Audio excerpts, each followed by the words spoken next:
Live from KSAT 12. The 6 o'clock news starts right now. Just hours away from their grand opening, a local bakery's plan was halted after the owners were involved in a serious crash. The owners of the Alebrije bakery were injured after they were rear-ended by another driver. SAPD officers and firefighters responded to the two-vehicle crash at the intersection of North Pine and I-35 frontage road just after 1:30 a.m. on Sunday. Alicia Abrera visited Alebrije Bakery and has more on what comes next for the baking duo. The shelves are empty, and the sweet smell of pan dulce no longer fills Alebrije Bakery, located in Government Hill on the city's east side. We pretty much put all our efforts, time, money, everything. We put every piece of our hearts in this place. Claudio Navarro and his wife Cristian say they can't physically meet the demand of kneading and baking dough that just Saturday had customers lining up for more during their soft opening. We did amazing. It was in less than 45 minutes we did sold out. On their way to work Sunday morning, they were rear-ended. I don't remember us spinning, the car spinning. The original position was stop sign, and then he hit us from the back. Firefighters had to use the jaws of life to remove the driver from the red vehicle, and he was eventually taken to BAMC Hospital. But police have yet to confirm the cause of the accident.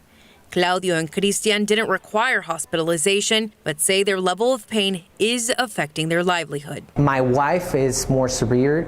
She's having a lot of pain in the back and on the neck, and she's right now wearing like a collar because she can't really move. Claudio and his wife are extremely thankful for the outpouring of support, the donations that have been coming in, and the patience from their followers on social media. But as of right now, that grand opening is still on hold indefinitely. Reporting Alicia Barrera, KSAT 12 News. The family of a well-known surgeon and cyclist who was hit and killed while riding his bicycle in 2019 had harsh words for the woman convicted for it. During the sentencing of Melissa Peoples today, the family of Dr. Najee Kayruz stood face to face with her 2 weeks after she issued a public apology. Peoples was convicted of killing Kayruz while driving drunk and then leaving the scene. She was found guilty on both counts of intoxication, manslaughter, and failure to stop and render aid. Peoples was sentenced to 15 years in prison. There is no healing from a loss like this. There is only living with the pain and enduring it. If you are truly remorseful for killing my husband, I pray and hope, Melissa, that you do the right thing and serve your full 15-year sentence and refuse to take parole. With good behavior and credit for time served, Peoples will likely be eligible for parole in the next few years. The victim impact statements from the Kayruz family deeply emotional today. You can see what more they had to say on KSAT.com. A Bexar County deputy constable arrested and charged 2 years after he was accused of forcibly kissing a woman at a Southwest Side business. 34-year-old Adam Salazar, a corporal in Precinct 1 in the Precinct 1 constable's office, has been charged with indecent assault. That's according to court records. He was arrested Friday, 8 months after a warrant was issued for his arrest. Salazar's accused of following a female employee into an employees-only section of a vitamin shop in the 2300 block of Southwest Military Drive in early February of 2020. He allegedly grabbed her around the torso and kissed her neck for 10 to 15 seconds as the complainant tried to push him away. Salazar, identified in the police report as a, quote, law enforcement officer, end quote, described as previously showing up to the store in uniform and hitting on the woman, making her feel uncomfortable. Precinct 1 Constable Ruben Tejeda confirmed that Salazar has been working the past 8 months because he didn't know about the warrant. Salazar now on administrative leave. Video from neighbors could be key in tracking down the suspects police say shot a man who interrupted their car burglary. The victim was outside of his home on Monticello Court near East South Cross when he was wounded overnight. Katrina Weber shows us why that crime may have also shot down his holiday spirit. Lights atop police cars compete for attention with holiday displays in the 500 block of Monticello Court. The reds and blues were in response to trouble shortly before 3 this morning. I came out and, there was police cars. There was about 8 or 9 police cars here. And right here where we're standing is where they were putting markers. They were putting down those little yellow markers. What Joseph Salazar saw was San Antonio police mapping out a crime against his neighbor. Police say the 41-year-old man was in his backyard shed when he heard someone in his driveway breaking into his pickup. He went to check and found himself face to face with armed burglars. The man told police he had just finished spreading some holiday cheer, putting up all these lights, when he suddenly found himself fearing for his life with bullets flying at him. It was 5 gunshots and about 2:45 in the morning. One of those shots hit the homeowner in his leg. He later went to a hospital on his own. Police say the gunshots were fired by someone in a waiting car, accomplices of the man who broke into the truck. In all, they believe there were 3 crooks who got away. Police hope video from neighbors might lead them to them. Katrina Weber, KSAT 12 News.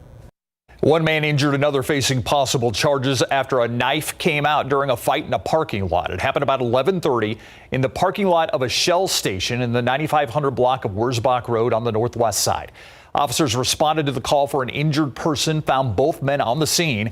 They tell us the two were fighting when one pulled a knife. The other man was hurt when he tried to grab it. EMS treated him at the scene. Police detained the other man, saying he could be charged with aggravated assault. Officers did not say what the two were fighting about. New at 6, the past 2 years have been a whirlwind for healthcare workers, to say the least. But with a volatile and ever-changing job market, it looks like healthcare jobs are a steady bet. A continued spike in these jobs expected. And Courtney Friedman found a doctor's office confirming that. He's got some fluid signal in the very back part of his ankle right here. Like many doctors' offices, the last couple of years have been a roller coaster for the San Antonio orthopedic group. Initially, because people were so concerned, we saw a real dip in visits. But as we're starting to get on the other side of this, we think you really start to see an increase in the number of patients. Orthopedic surgeon Dr. Justin Robbins says it's such a big increase, they've had to hire a bunch of nurse practitioners and physician assistants like Alessandra Toruk. The last couple years, and I found that healthcare really has stood their ground and really trying to stand strong in a time of crisis. The U.S. Bureau of Labor Statistics says employment in healthcare is projected to grow 16% from 2020 to 2030, adding about 2.6 million new jobs, much faster than the average for all other occupations. Here in this office, there's been a big increase annually of the hiring of NPs and PAs. In 2019, there were 10 new hires. In 2020, 17, and this year, it's up to 22. The hiring's also the product of a positive side to the pandemic, a greater emphasis on work-life balance. We can help provide extra family time for the surgeons, but also help address the cases and the numbers of patients that need attention. As long as things are going well at home, it's easy to go to work. Better for the staff, better for the patients, and better for the economy. Courtney Friedman, KSAT 12 News. Researchers are still learning more about the long-term effects of COVID-19. Some people lost their sense of smell after the infection, and researchers say for some, regaining that sense an unpleasant experience. Ursula Perry explains. Many patients recovering from COVID say they're always fatigued and they have chest pains and memory problems. And now more people are reporting problems with their sense of smell, too. The virus that causes COVID-19 seems to have a predilection for infecting the cells that live near the smell nerves and subsequently causing secondary injury or maybe even death of the smell nerves. The doctor says those nerves start to heal, and about 1 in 4 months after the COVID infection, many patients complain of a condition called parosmia, a strange distortion of smell. The changes to the sense of smell are typically quite bothersome.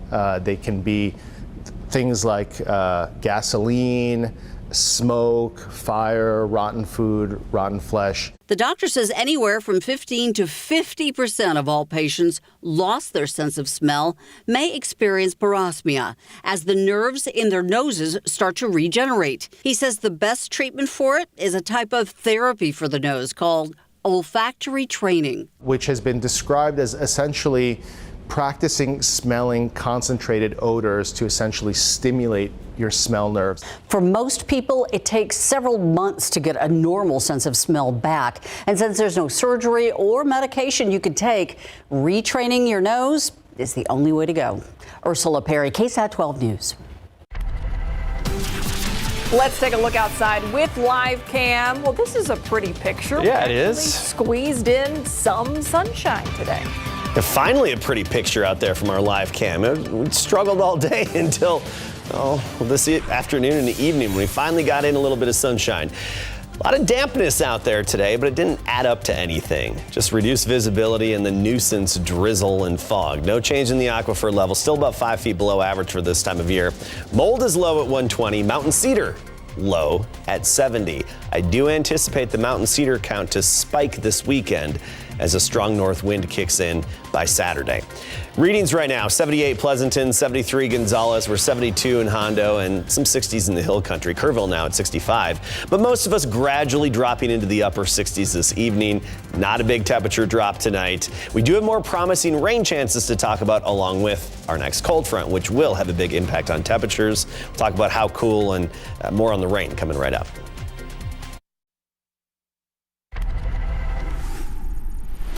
A new high school is helping youth in recovery find support. How you can be a part of that mission on the Night Beat. Without this, there would be no other place to bring a daughter or son who's been struggling with substance use, who's been struggling with behavioral issues. Commuters on I-35 between San Antonio and New Braunfels have been looking for relief from congestion. Well, TxDOT says it is on the way. Our Samuel King joins us now. Sam, officials received an update on that big I-35 Northeast Expressway this week. That's right, Stephen Meyer. We've been waiting to hear more about how the project is going to look and when it's going to get underway. The answer is soon, by the middle of 2022. I-35 links several major metro areas in Texas, and part of TxDOT's plans involves separating more of that traffic that's just passing through the area from local drivers who need to get from exit to exit. Since there's not much room to expand on the ground, that traffic will move up. It's going to be one HOV lane and 2 general purpose lanes. Daniel Warden with TxDOT updated the Alamo Area MPO Transportation Policy Board on the latest plans for the massive project. He says construction is supposed to kick off next year on the stretch between Loop 410 and FM 3009. The cost for that section alone, $1.5 billion. He says separating the traffic would slash travel times in a corridor for everyone. For instance, from 24 minutes right now to 15 minutes with the main lanes and 9 minutes with those express lanes. So you're looking at anywhere from about a 40 to 60% travel time improvement. Some officials have expressed concerns about the configuration and the limited access points for those main lanes. There are lots of accidents at I-35, both on the north and south, and they're 1604. And minutes matter for emergency vehicles, and being able to get to those people when they need help, I think has to be part of the conversation. TxDOT plans to meet monthly with EMS agencies in the corridor to minimize concerns. They also hope to keep traffic disruptions to a minimum. There are mechanisms in the contract that incentivize the contractor to work more at night during the non-peak hours rather than working in peak hours. Now, that central portion of the project should be completed in 2027. Construction's also planned for Loop 410 and south to Waters in San Antonio, then from FM 3009 up to FM 1103 in Comal County, but no dates have been set for that construction. Of course, we'll keep an eye on it. Looking at traffic this evening, this is 35 at Randolph, very close to that corridor, and you can see some slow traffic there. So taking a look at the travel time on the northeast side between New Braunfels and Loop 410, 35 minutes. This was getting close to an hour before, so it's definitely improved. Looking at other parts of the area, you have some issues here on the northwest side. This is at, there's a crash reported at 1604 westbound at I-10 roughly. And so let's take a look at that travel time approaching here. 16 minutes, 14 minutes the other way. So both their delays in the red. And we have this just coming in before I toss it over back to Stephen Meyer. This crash very near Callahan, I-10, Loop 410, just within the past few minutes. We'll have more on that coming up. Steve Meyer. Always a tricky area. Thanks, Samuel. Let's take a look outside with Sky 12 flying high above downtown here. You see the lights along the Riverwalk and the big, beautiful trees. You could get away with some T-shirts if you want to look at lights out and about this week. Kind of muggy. Yeah, a little bit. Muggy and gray. Yeah, I'd actually opt for the T-shirt this week, going to look at Christmas lights. Temperatures not falling off very much in the evenings, and you look at morning temperatures, and you look at our lows. Morning temperatures well into the 60s. Now keep in mind, the average afternoon high is 64 degrees. Our mornings are going to be warmer than our average afternoon high. So obviously well above average for this time of year, all the way through early Saturday. But a little after sunrise on Saturday, the next cold front hits and temperatures will drop a bit. So let's talk temperatures. And while we do, we'll take in this beautiful time lapse of our sunset this evening. It was nice to finally get rid of that morning dreariness and dampness that really didn't add up to anything around here. Some minor accumulations east of town, but that's it. 60 degrees this morning, high temperature then of 75 this afternoon. Notice that record of 85. Record territory this time of year is usually low to mid 80s. We're going to get close to that as we go through the week. Highs across the state, 70s, some 80s. Fort Stockton, 85. Laredo, 83 the high. Brownsville topped out at 86 degrees, but most of us were in the 70s. And right now we're looking at 65 Kerrville, 71 New Braunfels, 73 in Carrizo Springs, along with Del Rio. So unseasonably warm temperatures, but comfortable with the exception of the mugginess. Now tomorrow morning, we talked about it, temperatures well into the 60s. Even in the hill country, will be near to in the lower 60s. 62 Kerrville, Canyon Lake 64, Uvalde 62 in the morning. By the afternoon, back up near 80 degrees and probably warmer than 80, into the mid 80s in the typically warmer spots south of town. I mean, Cotulla about 85 for the high, Pleasanton topping out around 84. And a lot of this is sunshine dependent. The quicker you can get rid of the fog and morning dampness and even the drizzle, the warmer you're going to be. We're anticipating, though, right around the 80 degree mark in and around Bexar County and surrounding communities. So Elmendorf 82. Timberwood Park 77, Lake Hills 81, and Castroville about 80 degrees the high tomorrow. Things change though.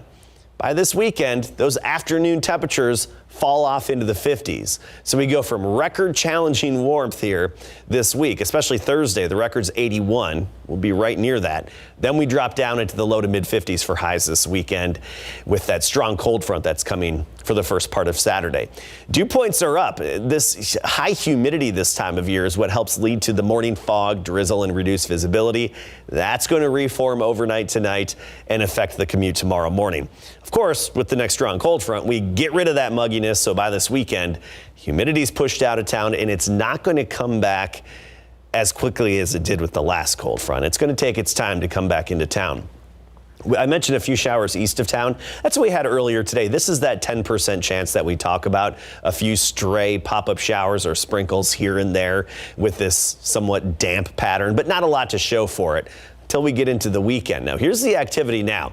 Western U.S. getting hit by a lot of Pacific moisture coming onshore. It's a good thing. I mean, they need that moisture. Big upper level trough moving in with that Pacific moisture, just making that precipitation that they need. You look at the rainfall estimates this week and widespread 3 to 6 inches in parts of drought-stricken California.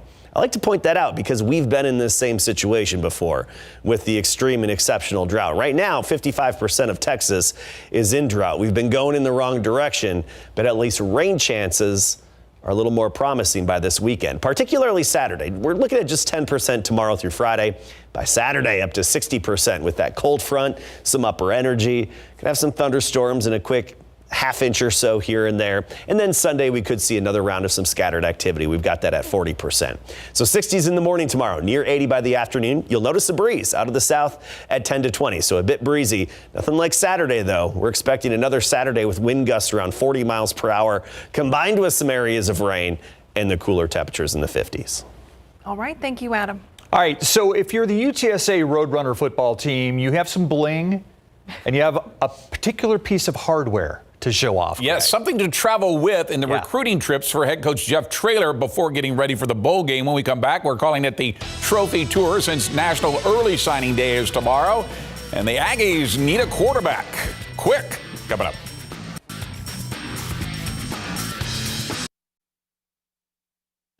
UTSA Roadrunners head coach Jeff Traylor has been out on the recruiting trail before resuming practice this week for the Tropical Smoothie Cafe Frisco Bowl. 1 week from today in Frisco against San Diego State. That's because tomorrow's early National Signing Day in college football. And Traylor says he has 12 committed with another 8 in play and would like to have at least 16 to 20 signed up by February. Traveling around with a Conference USA trophy certainly won't hurt his chances at recruiting. That and a 12-1 record. It's a heavy trophy. I mean, it wore me out. So that was a little surprising how heavy that rascal is. I don't know. I'll let you know Wednesday. If we get those guys, I guess it was good. And if we don't, I guess it didn't matter. All right, the Roadrunners are 2.5-point favorites over the Aztecs, even though they won the conference title 49-41 over Western Kentucky, while San Diego State lost their conference championship to Utah State 46-13. Now the Roadrunners have a chance to end their remarkable season with their first bowl victory. We're not done yet. We know that we have to go out there and execute. It's going to be a great game, great atmosphere. They're coming out, they're hungry. They're a great team. We did get the conference championship. That means a lot to us, but we still have a game ahead of us. So we're not looking back, we're looking forward. So we got to go out there and achieve that. All right, here is the matchup 1 week from tonight at 6:30 p.m. in Frisco. Fighting Texas Aggies may not have a healthy starting quarterback when they face Wake Forest in the Gator Bowl on New Year's Eve. That's because sophomore Zach Calzada has entered the transfer portal, which he confirmed on social media this week. Haynes King, who originally beat out Calzada for the starting role, broke his leg in week 2 against Colorado, is doubtful for the New Year's Eve game. The only other option right now would be walk-on freshman Blake Boast. Calzada played in all 12 games this season, throwing for 17 touchdowns with his most memorable 41-38 victory over Alabama. The Battling Beavers of Falls City have a chance to win their first state championship since 2010 when they face Stratford this Thursday in AT&T Stadium. Falls City's historic 24-20 comeback against Mart in a 3-year domination over the Beavers is what got them to the state title game. Now they face a team that has the exact same record as they do, 14-1 for all the marbles. It's pretty special just to be able to bring back the attention of Falls City and show what we're capable of. Their quarterback's quick. He's pretty good. He's shifty, running back. Their front line are pretty big, but nothing we can't handle. All right, Falls City's kickoff against Stratford is set for 11 a.m. this Thursday in Cowboys AT&T Stadium. Big fight night coming up this Saturday. DAZN and Golden Boy Promotions will hold 3 title fights in the AT&T Center, with the main event being a light heavyweight title eliminator. One of those fighters is undefeated Mexican boxer Gilberto Ramirez, who has fought in Texas before. In fact, December the 18th, which is this Saturday, is the same date he fought in Galveston, Texas last year, but limited fans were allowed in the arena. This time around, he's hoping for a lot more fans to pack the AT&T Center for fight night. I fought in Galveston same day this year, and but it was during the COVID, and it wasn't too many people there. It was a little sad for me, but now it's full open, and it will be great night. And like I say, and I just wanna go there, raise my hand. And it's going to be action-packed night. Ticket sales are increasing. Here's all you got to know to go right now to Ticketmasters.com to get your chance to see that fight. And they're expanding the AT&T Center more than just Spurs games now. Yeah, but let's hope there's a good crowd there. That would be nice. Yeah. Thanks, Greg. Our KSAT Q&A up next. From a new policy when it comes to the release of footage from body cameras to making mental health services more accessible. We got a lot to talk about with Precinct 1 County Commissioner Rebecca Clay Flores. Thanks so much for being here. We sure appreciate your time.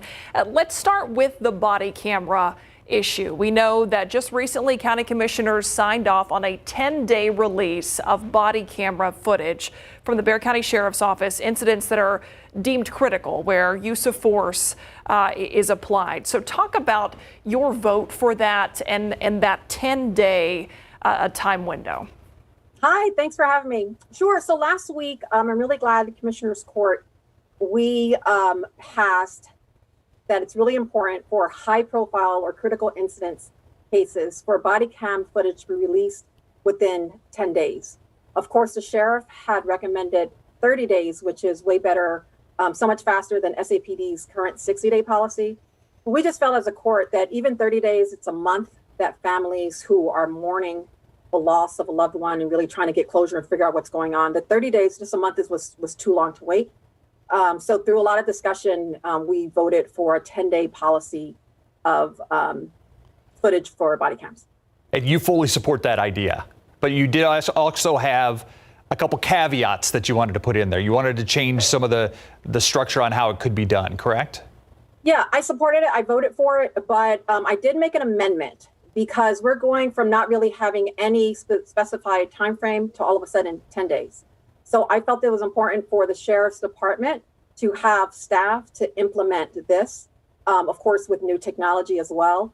So I put an amendment to approve for 2 new staffers to make sure that if we're saying that we need this in 10 days, that we have staff to bring that forward. Is there, so the 10 days, obviously, the sheriff gets the final say on this. I mean, he gets to decide if he wants to go along with the 10 days and get the additional funding that he requested for updated cameras or not. Do you have a feel from him? Have you communicated with him at all whether he thinks this is possible? I have not talked to him since Commissioner's Court, since that day. Of course, he's an elected official. He's over his own department. So even though as Commissioner Court, we passed that, we now have to wait for him to adopt that policy. So another part of that caveat was hopefully we do believe that it will be passed. So hopefully once he adopts the 10-day policy, then next year he can bring back the funding issue in order to upgrade the technology to be able to release that within 10 days. And I think 10 days is a good start, but eventually in the future, we really would love to see it released in even less time, but 10 days is a really good start. And is there part of this policy that is retroactive, essentially? This doesn't just apply to incidents that happen going forward. Some of this does apply to things that have already happened. Is that right? That's the plan. We discussed that at Commissioner's Court, that it was going to be retroactive. So yeah, I don't know retroactive in terms of how long, and of course we have to wait for the policy to be adopted. But yes, it will be retroactive because there are still families who are waiting to see specific footage, and well, more so the fact that the public is waiting to see specific footage. Yeah, I know that that's something that we've covered several times here about a video that is yet to be released in some of those incidents. I want to ask you about some changes that are definitely coming to the Commissioner's Court. We know there is going to be a new county judge, Judge Wolf not seeking re-election after 20 years. And then we also found out yesterday, Precinct 3 Commissioner Trish DeBerry running for that seat. So she's going to be giving up her Precinct 3 seat that she holds right now. What do you think, with 2 positions needing to be filled, what do you think the court needs? I think that we just need to continue to make sure we vote for the people who have the best interest for the constituents of Precinct 1. So there's never a dull moment at Commissioner's Court. And I'm just really excited that I'm almost done with my first year as the Commissioner of Precinct 1. I look forward to continuing to move forward, to advocate for resources for Precinct 1 and whoever our new county judge is. I'm excited to, build relationships and make sure that we move forward in the best interests for Bexar County. I like how you put that. There's never a dull moment in the Commissioner's Court. That certainly seems to be true. I want to talk about something that I know is very important to you, and it's something that we have done a story on. It is the mental mobile health wellness program. And explain that a little bit and why you think it's so important. Sure. I think it's super important because I have had in my own personal journey mental health issues. And also as an educator, I've seen firsthand as a former educator, the lack of resources, the lack of funding put behind mental health resources. So when I was campaigning, I talked a lot about how we need to partner with schools to ensure that we have funding for more therapists and social workers to deal with children's issues and family trauma at an early age. Unfortunately, in the state of Texas, our jails are the #1 providers of mental health services. So it's like we wait for young people to make stupid decisions and then we throw them in jail and then we realize, wait, maybe there's a mental health issue, and that is too late. So I was really excited to partner with the Mobile Mental Wellness Collaborative. I advocated for Commissioner's Court to fund $4.75 million over the course of the next 5 years so that we can fund more counselors and social workers in schools. This was a pilot program that started in South San on the south side in my precinct. And so with this funding, this school year, we are able to move into more schools on the south side. My hope is that because of the funding that we've approved through Commissioner's Court, that it will attract more funding and that eventually all schools in Precinct 1 will have counselors and therapists. And eventually every single school in Bexar County will will have the much needed resources so that our children and families can get the help that they need. And we just talked yesterday about how those using this resource, the numbers have grown by the thousands over these last couple of years. So certainly the need is there. Rebecca Clay Flores, thanks so much for being here today. Thanks so much for having me. Happy holidays. Same to you. You as well. We'll be right back.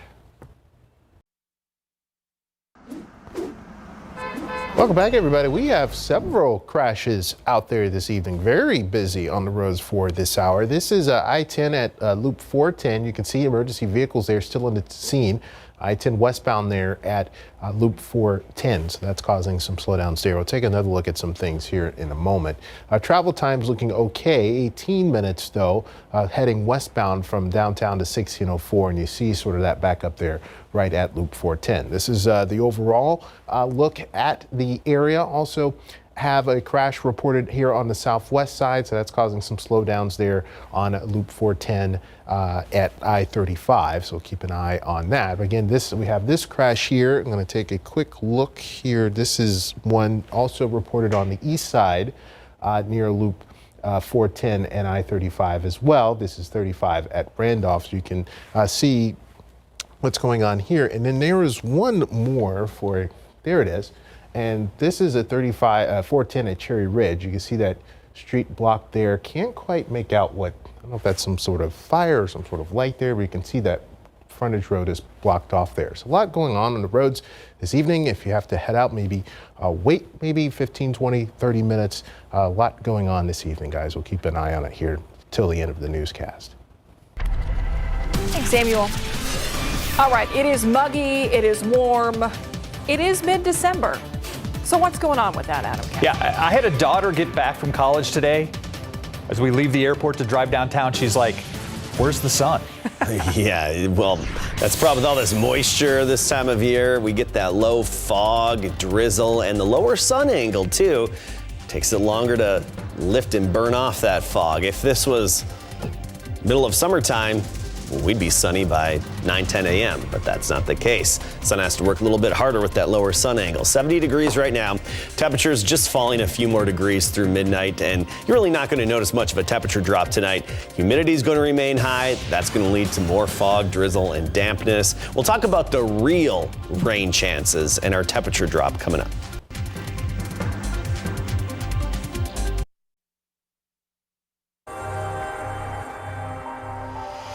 San Antonio, a major city, lots to offer, but when it comes to attracting another pro sports team, so far we haven't been successful. That's the topic of this week's KSAT Explains live stream. You can watch KSAT Explains Pro Sports in San Antonio right after this newscast.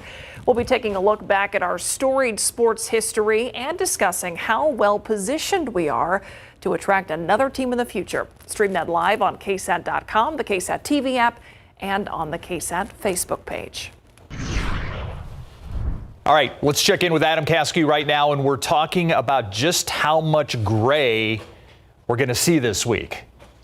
And then it's going to get cold. By the weekend it will. Yeah. Yes, the rest of this work week, school week, very gray, especially the mornings. Kind of hard to wake up and get moving with the drizzle and dampness. And then finally a few hours of sunshine into the afternoons. But more damp mornings tomorrow all the way through Friday. Strong cold front hits Saturday morning. That's when temperatures will plummet, winds will pick up, and we'll also have a better chance of rain. Some good promising rain chances with that front and some other factors. So let's get right to it. Earlier today, we had a few little streaky showers east of San Antonio, basically from about Moulton to Shiner, Gonzales, Yorktown, Cuero. A few hundredths of an inch and a few isolated lucky spots they picked up just over a tenth of an inch, but that was the exception. Most of us just had the nuisance drizzle and fog. And you look at the visible satellite imagery, by the afternoon, we broke out into some sunshine. It was a nice afternoon, but took a while to get that sun with as I was saying before, the low sun angle this time of year. Takes a lot longer to burn off and lift that fog and get rid of it than it does in the summertime. Big picture across the state, quiet weather. The activities across the West Coast, we talked about this before, and it's nice to see this good moisture coming on shore. A little too much of a good thing, of course, in some locations when you get that much moisture. We're talking 3 to 6 inches of rain over a short period of time. But the reservoirs needed out west. They're very drought stricken. It's good to see this, and it suppresses the fire danger as well. This big dip in the upper level flow, that upper system, that's going to pass to the north of us. But a different one on its heels is going to push our way and affect us as we get into this weekend. So not only do we have some upper level support with some energy and even Pacific moisture that's coming in with it, but also a cold front at the ground here that's going to help enhance rain chances as well. Wednesday, Thursday, Friday, we're talking a 10% chance. But by Saturday, that's up to 60%, probably with some rumbles of thunder as well. Sunday, 40% chance. Overall, fairly gray all the way through Sunday, but then early next week, we'll have a lot of sunshine. Well, speaking of sunshine, there it is for you, our nice time lapse. We actually had a little bit today, this afternoon, and I think pretty much every day is going to be the same all the way through Friday. 70 right now, dew point is 63, so it's sticky outside with that southeasterly breeze. Castroville 73 right now, Canyon Lake at 70, Bulverde 69, and Converse right now 68 degrees. Farther south of town though, you could go down I-35, Cotulla 78 at the moment. And you look at our high temperatures through Friday, right near 80. I mean, we're in a record challenging territory there. But then this weekend, the warmest we'll get will be in the 50s Saturday and Sunday, at least during the afternoon hours when we typically hit our high temperature. We'll only be in the 50s. The caveat here, early Saturday around sunrise, it's going to be warmer than it will be in the afternoon, but most of the day and daylight hours will be in the low to mid 50s this weekend. So fall-like, but that's after some record challenging warmth. Dew points are up, 60s, near 70. That extra moisture in the air combined with our longer nights this time of year really helps to foster that fog. So get ready for that to develop probably just within the next 4 or 5 hours or so, and then affect the morning commute. Tomorrow afternoon, we'll squeeze in a little bit of sunshine like we did today, but it's going to be breezy as well, a south wind at 10 to 20. Sometimes that wind can help get rid of that fog a little bit sooner, and maybe we'll squeeze in a few extra hours of sunshine tomorrow. But 60s in the mornings, near 80 in the afternoons through Friday. Then the front hits, temperatures fall off. A gray, dreary, and damp weekend. It's not going to rain the whole time, but we do anticipate pretty good coverage of showers for a period of time on Saturday. And then again, some scattered activity on Sunday. But of course, with that on Saturday, gusty. It's a good indoor day then. Okay, thank you, Adam. Decorate indoors. There you go. If you haven't done it yet. Deck the halls. In case you missed it, coming up next.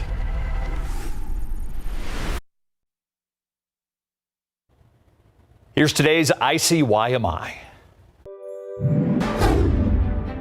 And good morning to you. It is Tuesday, December 14th. A man recovering today after San Antonio police say that he was shot just moments after putting up his Christmas lights on the south side.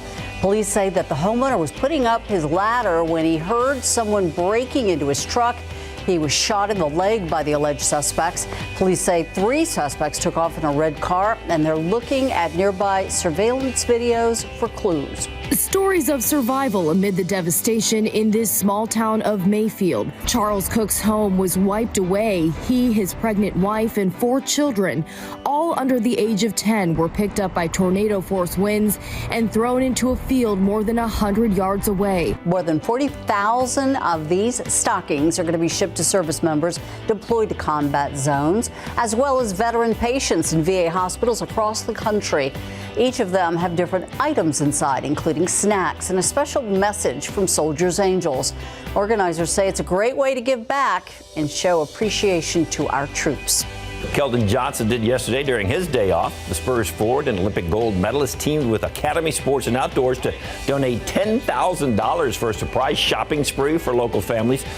5 lucky families received a $1,000 shopping spree at the Academy Sports and Outdoors on Loop 410 last night. Academy Sports and Outdoors surprised the nonprofit Wish for Our Heroes with a $5,000 gift card for active military families and veterans this holiday season. It was great, to see the kids smile and, really get to go and pick whatever they wanted was big for me, and it made my day seeing them happy.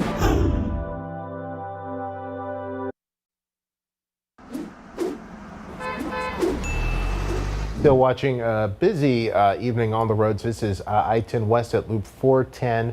Starting to see those emergency vehicles move a little bit, so that's a good sign there. We were talking about this very close to that area, Loop 410 at Cherry Ridge. We believe this is actually a vehicle fire, and it is still sort of going there, but it appears that's on the frontage road or the side street, not on the main interstate, so watch out for that. And finally, this is on northeast side, I-35 at Randolph. Also have a crash there. Very busy for this time of evening, Adam. And Sam, tomorrow morning for the commute, there's going to be foggy again. Some drizzle, reduced visibilities. We'll squeeze in a little bit of late day sun, bit of a breeze, and well above average temperatures. I mean, the average high is 65, but we're going to be near 80 degrees every afternoon through Friday until the weekend hits, and then we're dropping below average with better rain chances, and we could have a good little hit of rain. Wouldn't shock me if we get a quick half-inch of rain here and there Saturday and into Sunday. Something for everybody in that forecast. Thanks, Adam. Thanks for watching the news at 6. See you back here on the Night Beat at 10.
Hey everybody, I'm Myra Arthur. Thanks for joining us for another KSAT Explains live stream here tonight. And tonight we are talking sports. Now when you think about San Antonio sports, what do you think of? Most likely the San Antonio Spurs. But for years, city leaders have tried to attract another professional sports team to the Alamo City, but with very little luck. We have a history of near misses and dashed hopes. But before we take a look at whether our luck is going to be changing in that arena, RJ Marquez takes a look at our past. He has the highlights.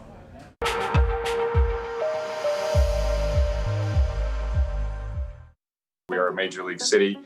We're the 7th largest city and growing, one of the fastest growing cities in the country. So our outlook on sports is among the best in the country, I believe. The country's 7th largest city, but still only one major professional sports team. But it hasn't been for a lack of trying. Besides the Spurs, San Antonio has been somewhat unlucky and had several missteps with pro sports. You can trace our pro sports history to many failed football franchises. Remember the San Antonio Wings, Toros, or Riders? They all came and went in the blink of an eye. The Gunslingers offered some hope in the mid-'80s for some football stability. They had the right approach. They had a cap on salaries. You know, the most paid could be the quarterback, but there was a cap on his salary. There were guys willing to play. The fans loved the output. They had a TV contract with ESPN, which was a startup company back then. What could possibly go wrong? And then Donald Trump paid Herschel Walker a $5 million personal services contract to get around the cap. And soon after that, the Los Angeles Express paid Steve Young $41 million contract. And the league's wheels just started to wobble and eventually fell off. There have been close to a dozen football franchises that have called San Antonio home and didn't last. The Commanders were the latest flop, but in the early 2000s, San Antonio felt like it was getting close to getting an NFL franchise. The Alamo Dome was ready, and local businessman Red McCombs owned the Minnesota Vikings, but any plans for relocation fell through. Then in 2005, San Antonio showcased its NFL chops when the New Orleans Saints were forced to relocate after Hurricane Katrina. The Alamo Dome hosted 3 sold-out Saints games. When the Saints were here and they were playing as the New Orleans Saints, but it was San Antonio fans packing the Alamo Dome, you could feel it. It was like a college atmosphere. That's how much they wanted it here. But it wasn't enough, and to make matters worse, the city has been used as leverage for other owners. Raiders owner Mark Davis threatened to relocate his team from Oakland to San Antonio several times unless he got a new stadium built. Well, he got his wish, but it was in Las Vegas. This despite San Antonio rolling out the red carpet. I said, I think last year, the year before, I think San Antonio is an NFL city within 10 years. I still stand by that. And that is because of the evolution that's happening within the National Football League. The fact that it too is becoming an international league, particularly with its sights on Latin America. What about other sports? Major League Baseball has not expanded since 1998, and there are no signs of a franchise relocating in the near future. And then there's the other football, soccer. San Antonio Mayor Ed Garza was in talks to get a Major League Soccer team in the early 2000s, but his successor, Mayor Phil Hardberger, put an end to that when he took office. 15 years later, San Antonio tried to make up for that mistake. The city and Spurs worked to get an MLS franchise, but it was too late, and there is now a franchise up the road in Austin. So we remain a city of nearly 2 million people with only one major pro sports team to cheer for. So how well positioned is San Antonio to welcome another pro sports team? A lot factors into that answer, much more than just whether there are enough fans to go to the games. It's the companies in this city, the kinds of jobs we have here, income levels. Then there are the pro sports teams that already exist in Texas. Could they stand in our way? Let's take a look at what's a win for San Antonio and where we might be fumbling. Any team needs a place to play, fans to fill the seats, and team owners need reasons to invest in a city. One score for San Antonio, we've proven our home court advantage with our flagship team, the Spurs. Well, certainly, I mean, San Antonio has all the things going for it. You know, we're rapidly growing. We're a Sunbelt city. We have a great population and things. We've supported very, very well sports franchises here before. Money from individual fans only goes so far. Teams also look for corporate sponsorships and companies willing to buy tickets to fill those high-dollar box seats.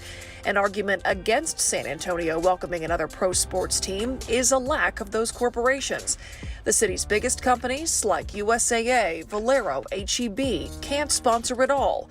Bexar County Commissioner Tommy Calvert says that's a challenge. We don't do enough to help our mid-sized businesses go from $1 million to $10 million in revenue, or a $10 million company to a $100 million company.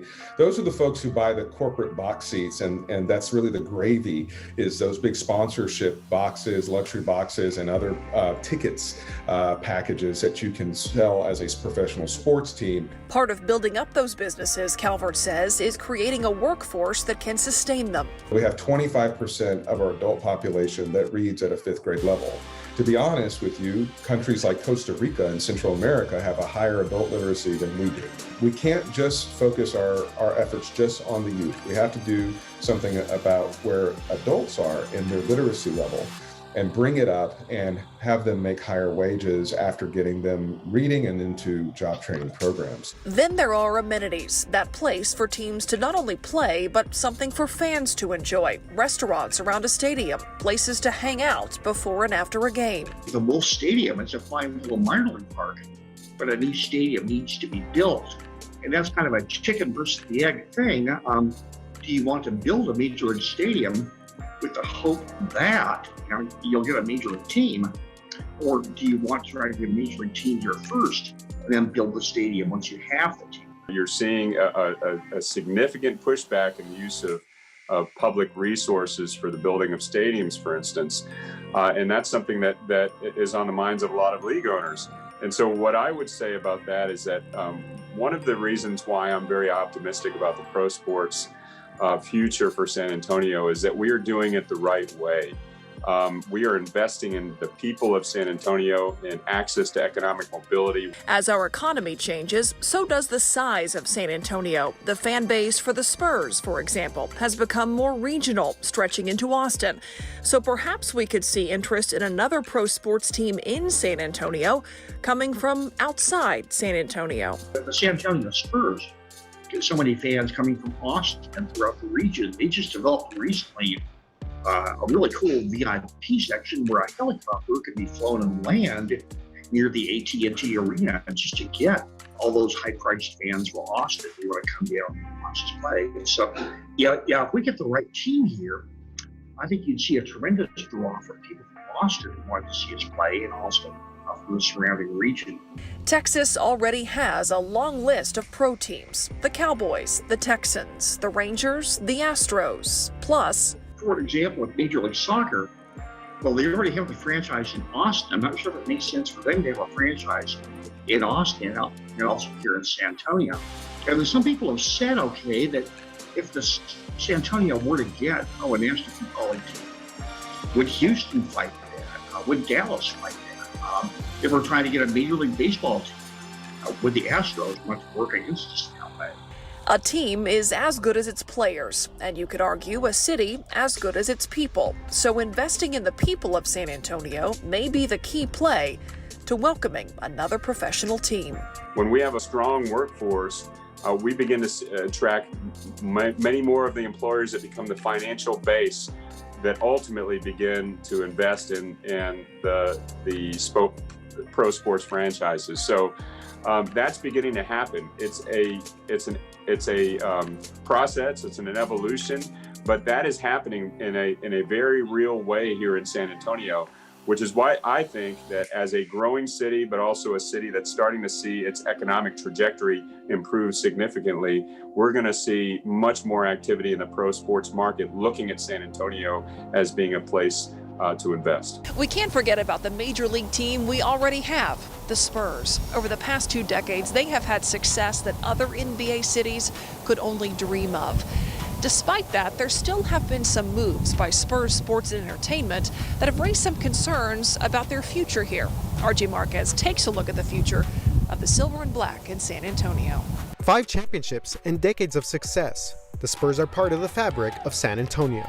Part of the DNA of San Antonio is silver and black, and the great celebrations that we have had over the last couple of decades.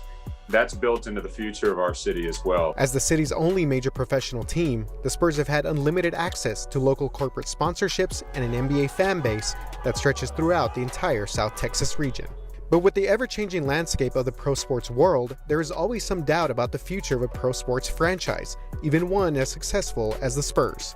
We asked some fans about what would happen to San Antonio if the Spurs ever did pack up and leave. That would be a kick to morale for sure. Yeah. I think it'd be heartbreaking, definitely. I think that's like something that really brings the whole city together.